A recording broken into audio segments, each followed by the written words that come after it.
Today we need to talk about Jaelen Gill choosing to transfer to Boston College and all that's coming up after the bumper. Don't be cornering me. Hold up. Time. You gotta help me with that corner shit.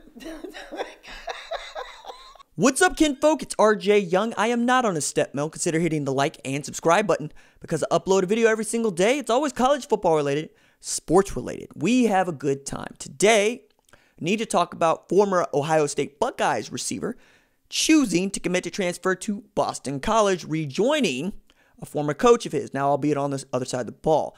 Many of you know Jeff Hafley took the head coaching job at Boston College after Steve Addazio was fired. Addazio lands at Colorado State. And one of the things that Hafley has done since taking over the job is kind of turned it into a transfer U of sorts.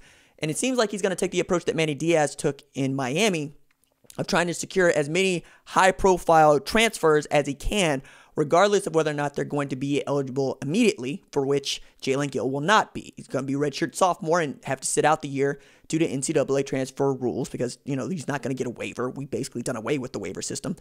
But more than that, Gill only caught 6 passes for 51 yards last season, even as he was a really great recruit for them at the time, and picked Ohio State over, among others, USC, Oklahoma, and the like, where he was expected to play that H-back position in Urban Meyer's offense. Now, that H-back position at Ohio State is much more that slot type of receiver. Think of Percy Harvin. Think, of course, of KJ Hill, or before him, Paris Campbell, and even CJ Saunders, who I expect to be eligible this year and be able to play for the Buckeyes. Now, I thought Gill would have been a natural fit for a place like Oklahoma because with Jaden Hazelwood's injury and with Theo Howard's injury, you'd love to be able to fortify that position, but you also are subject to the same sort of signing restrictions that you would be for your 2021 class. So think of this year. Oklahoma brought in Theo Howard, brought in Obi Obialo as grad transfers along with Chris Murray. All of those count against the 25 players that they can sign in the class. So I wouldn't expect Oklahoma to get higher than 22, 23, maybe, depending on how you want to do the math and how fuzzy it is or isn't, and what the NCAA is going to hold them to. That said, I think Gill has an opportunity to be pretty good for Boston College, and he joins Phil Juravec. I'm sorry, Phil. Juravec. Notre Dame quarterback who decided to transfer to play for Jeff Hafley. Now, Boston College ain't been any good for some time. Matter of fact, the last time I can remember Boston College being pretty decent, Matt Ryan was quarterback. And they since lost Anthony Brown in the transfer portal as a grad transfer to Oregon. He's competing with Tyler Schuff to be the starting quarterback for Oregon, but now we don't even know if Oregon's going to be playing its full assortment of football games, even as I expect Oregon to play something like a schedule, even if it's just the Pac-12 conference games.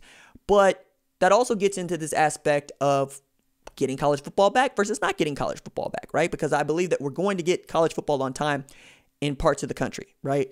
Particularly the Deep South, which has been bullish on really getting back to work and getting back to something like college football. And one of the first steps, a big one, was saying we're going to have the students on campus, particularly at places like the University of Oklahoma, where there are going to be some restrictions, there's going to be testing, there's going to be face mask encouraged, among other things, but it's going to play. And in this game of farce versus not, you'd be really giving up the game pretty quick if you decided to try to bring football players back on campus when campus is closed to play football games. And I've got a segment that I want to do on that, but I want to stick with Jaelen Gill here because in losing the scholarship, you also get to add another that you get to fill if you are Ohio State, right? Because looking at their 2021 class, we all know that it's historically chasing greatness. And that 95 average that they have per recruit is phenomenal. What if you get another body that you could add to that, particularly of the blue chip variety? That'd be a 4 or 5-star composite recruit, along with the guys for which are particular Ohio State leans, like Emeka Egbuka and JT Tuimalau or JC Latham. And the list continues to go on as we haven't seen any drop off in recruiting. If anything, we've seen commitments pick up in a very big and real way. I don't know if Boston College is going to be good next year. I don't even know if Boston College is going to be good 2 years from now. I do know that Jeff Hafley was really good in his only season as the defensive play caller for Ohio State. And once they took him off Shiano difficulty, it felt like he had everything he needed, but did he, right? Because it was the same group of players for the most part, and you saw what that defense could be. Is he going to have the same talent at Boston College? I submit to you he will not. But to compete in the ACC, you're really talking about, can you compete with Clemson? And then perhaps North Carolina, Virginia Tech, Virginia. Maybe you feel that good about Miami. I don't, even with De'Aaron King and Rhett Lashley there, but I think it's the offensive line more than anything else. And Andre Dillon is gone, right? So you're going to be starting from scratch offensively. You're going to be starting from scratch basically defensively. And the guys that we all know can play might not be eligible to play until the following year. That said, I don't know what the ceiling is for Boston College, except perhaps 10 games. Because remember, this is a squad that took an L to Kansas last year at home. And Kansas ain't been any good since 2007. Haven't been any good since Mark Mangino was fired. And even with Les Miles, the Mad Hatter, coming in there, while they've looked decent and they've looked more than a little bit competitive, particularly with the win against Boston College, but also with the way that they played Texas to basically having to hit a game-winning field goal and score 48 points on them. Okay, Kansas could be pretty good, but is that the ceiling for Boston College? Do they want to be as good as Kansas? I don't think so. Will they be as good as West Virginia? That's in the ballpark, but is that who you want to be? No.